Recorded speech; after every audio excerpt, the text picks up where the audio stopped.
All right, guys, in this video, we are going to talk about how to assemble a Blackmagic Pocket Cinema here at the Block Church and what our whole setup looks like. And so let's dive right in. So first off, obviously, we have the camera itself. We use the Tilta cage, which is going to be already assembled to the camera when you see it. Then next is we have an adapter. So these cameras are a micro 4/3. We want to use Canon EF, and so we have an adapter right here that's called a Metabones EF speed booster. And so basically to take that off, there is a little button right here that you press in, and then it twists off and comes off. And so sometimes this accidentally happens, but we keep this on all the time.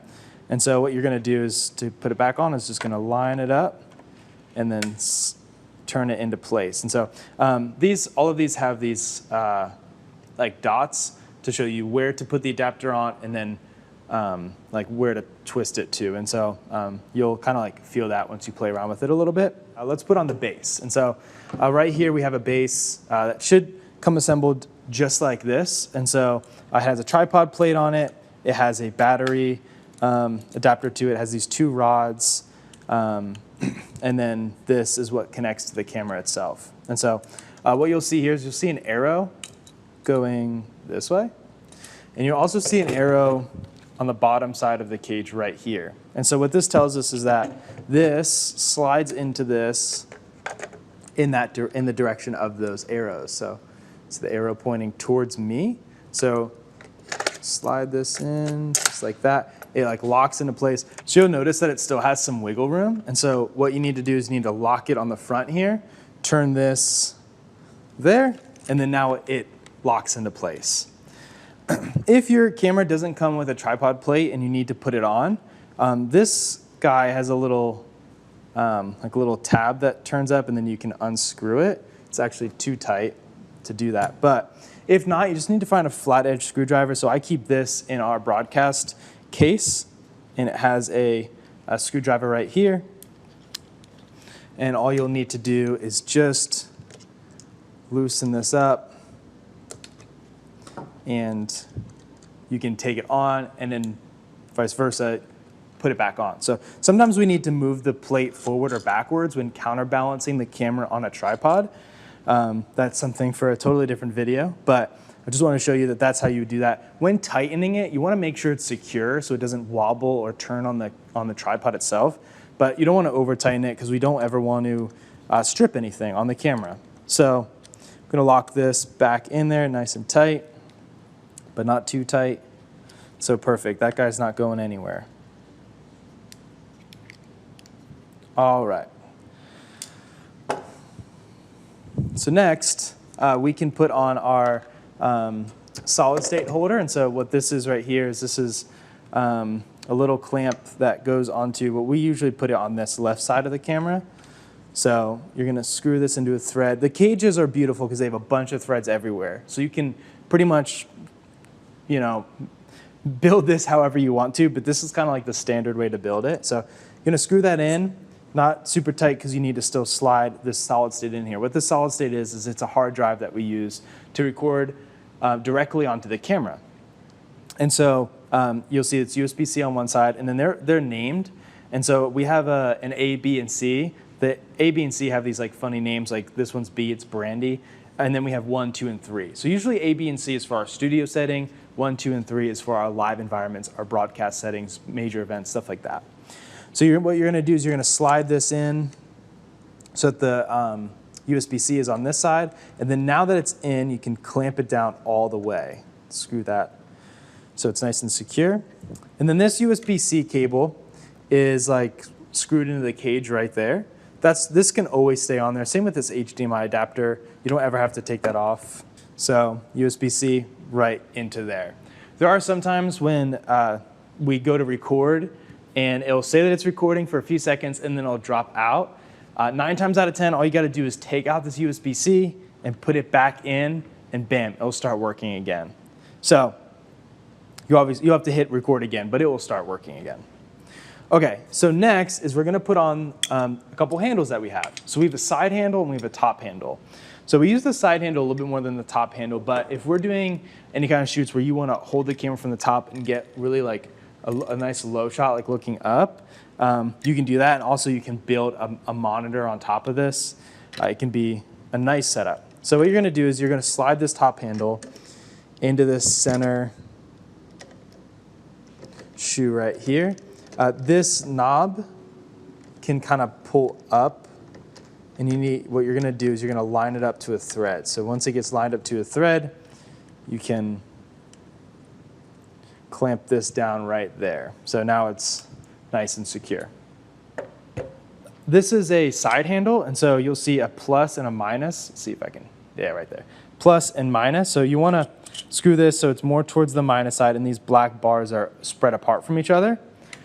Actually, I'm going to wait to do that because it's going to go over top of all these connections, and I need to make sure that my camera is going to get powered from the battery holder.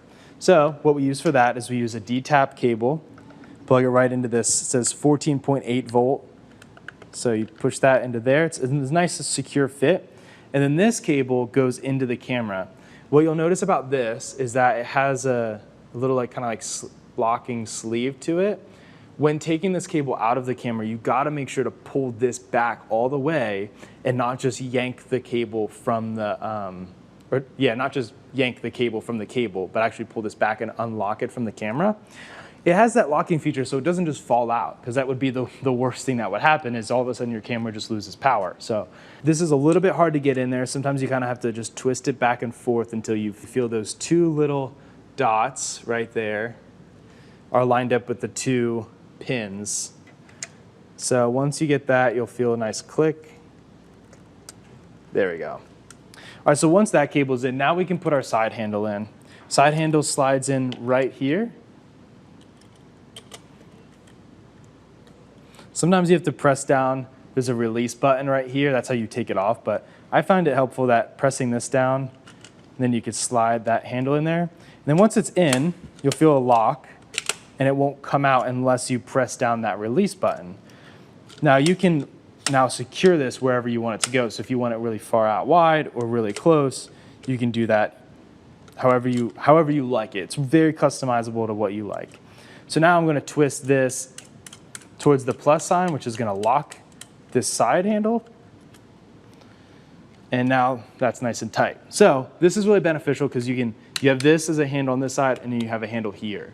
Also, what a lot of camera operators like to do is they like to use this as a way to rest it on your arm and then hold the lens from the top. All right, next up is, this is for any live environment. When we're going to a video switcher, we need to run a cable really long distance. And so this camera takes HDMI, or it outputs video HDMI. And so what HDMI is you've probably seen it before. It looks just like this. It's the same cable that you use to plug in your Apple TV or PlayStation or whatever it is that you use at home. And so an HDMI can only go about 30 feet. And so some of these big venues that we go into, we need to go a longer distance than 30 feet to our video switcher. And so what we need to use is something called SDI. SDI is what plugs into this side of this converter. It's a silver ended cable that twists and locks. So it's really nice because it twists and locks in there just like the power cable. There's no chance of it falling out, which HDMIs can fall out.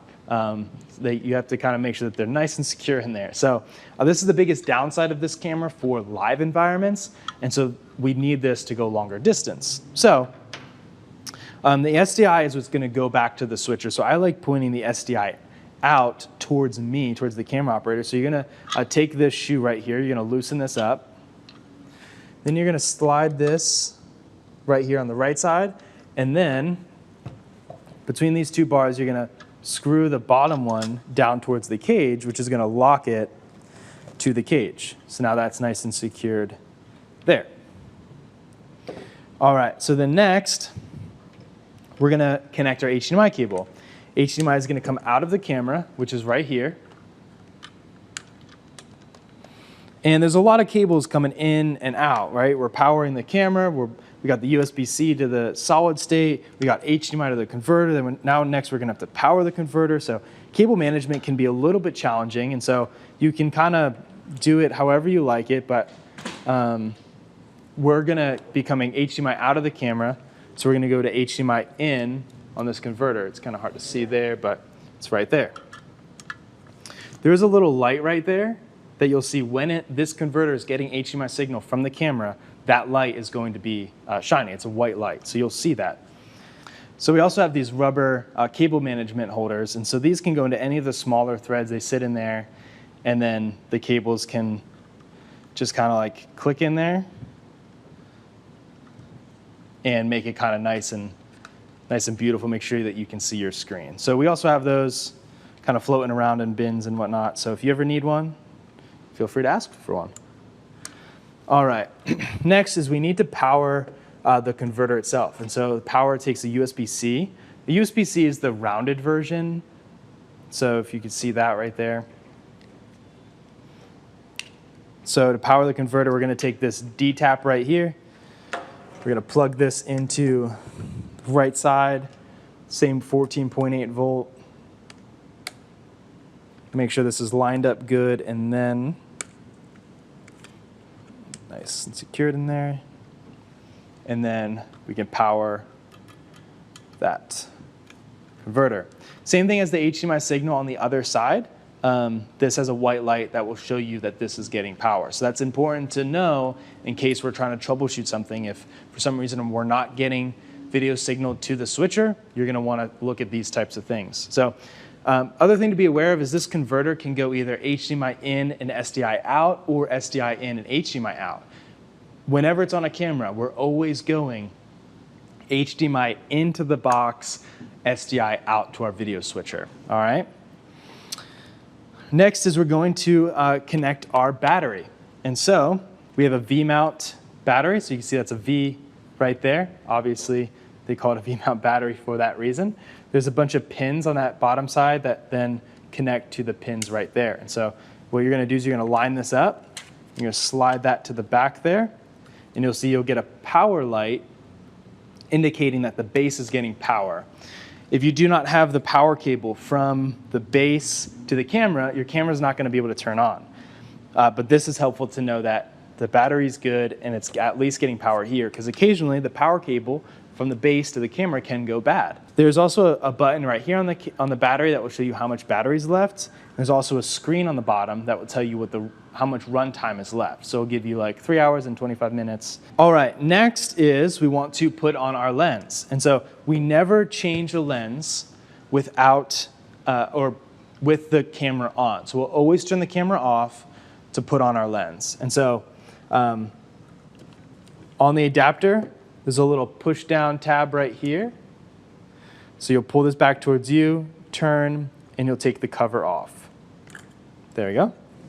The reason why we don't want to have the camera on when we're changing the lens is because if the camera's on, a light will hit the sensor directly and it will burn the sensor. So always have the camera off.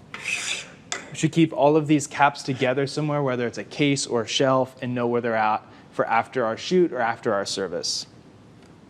All right, so to put on the lens, what you're gonna do is you're gonna look for that red dot. You're gonna line that up with the red dot on the adapter. It's gonna push in, and then you turn it clockwise, and you'll feel it click. Now it's not gonna go anywhere. This is a zoom lens, so it has a zoom feature to it. There is a lock, so that when you push that back towards you, you can't zoom it anymore. So we usually lock it before we store it. There's a stabilizer that can pretty much always be on an autofocus or manual focus, AF or MF. Blackmagic cameras do not have a continuous autofocus. So you're gonna have to press a button or hold down on the screen every single time you want to autofocus.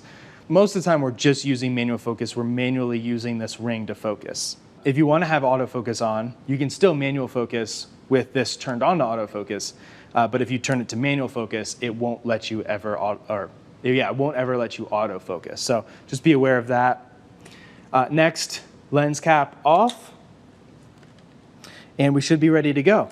Power button for the camera is right there. It's kind of hard to get to, but you could turn that on by turning it to the right. And then there you go. You can see our camera is on and ready to go. So now we're gonna break it down. So as I said before, we're always gonna turn off the camera when we're taking off the lens. So I'm gonna turn off the camera using that button right there. Put my lens cap on. Camera is off, so I can push back this lever right here, turn the lens counterclockwise until it releases. Put the cap back on the camera,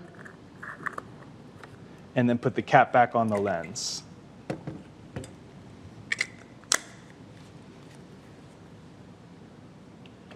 All right, next we could take off the battery. There's a release button right here on that base. So press that in, releases the battery. You can take off our converter, so HDMI off. Whenever you're grabbing cables and pulling them out, whether they have a locking feature or not, always grab them at the base. Don't grab the cable and pull. Pull it from the base. We'll wrap this up nice and neat.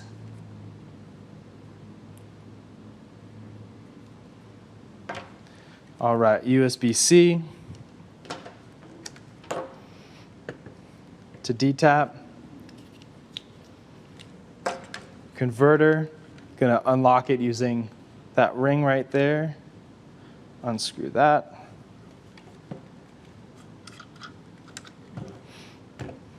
All of these get stored together. HDMI, converter, D-tap, all get stored together. You'll see they're labeled for each camera 2. This camera is labeled right here, camera 2, so you always want to match those up. Next, disconnect this USB-C. Take off our solid state and our solid state holder. For the top handle, you're going to unscrew this gold lock, and then you're going to pull up, which allows it to fully disconnect from the thread, and then you can pull out towards the lens. All right, next is our side handle. So you're going to screw this to the minus. See those black parts separating, and then you're going to press down on that button right there and pull it out. D-tap to power directly into the camera. Remember, you're going to have to reach into here. You have to reach into here just like that and pull out that connection right there. And disconnecting the base from the camera itself, you unlock it right here. And then this little tab right here, you push this up, and then it will slide out eventually.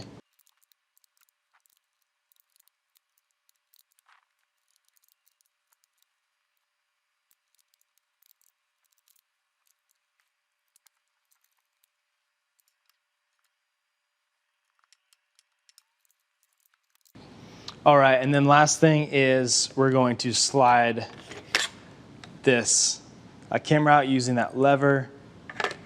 So once it's unlocked from the front, you push this lever in and slide it out. This can all stay together. Camera's good like this. When we put it into the case, I like to put the cable end up, out. And if you ever need to move this battery back or forward, use these wing nuts right here. What you do is you loosen them up, and then you push the rods out, plate in, however it works best for you. So sometimes you have to do that when counterbalancing between the weight of the lens and the battery on a tripod. So that is how you assemble and disassemble a pocket cinema here at the Block Church with our whole setup. So thanks for watching, and just let us know if you have any questions.